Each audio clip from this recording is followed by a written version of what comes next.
राज्य ओडिशा चिकित्सक सेवा संघ ओमसा करंजिया संघर 13 दफा दाबी सम्मिलित एक स्मारकपत्र मुख्यमंत्री अंक उद्देश्य करंजिया उपजिल्लापाल अंकु प्रदान।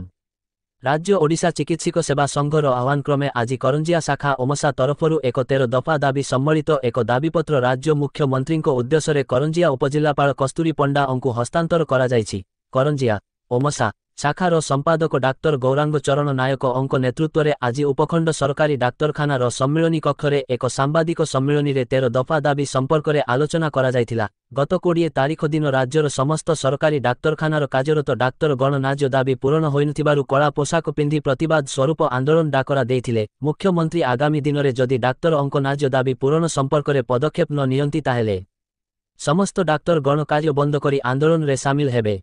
कौनसी रोगी सेवा करिबे नाही बोली प्रकाश करिसंती। तेबे जरूरीकालीन सेवा को आंदोलन रु बाद देइछंती।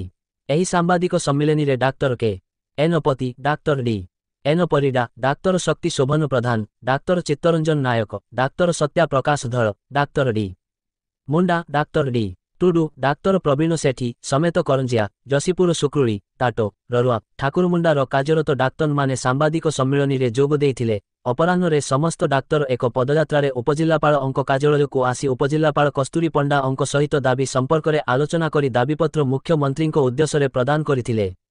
मयूरभंज जिला करंजिया युव सांबादिक बी दिव्येन्दु शेखरंक रिपोर्ट।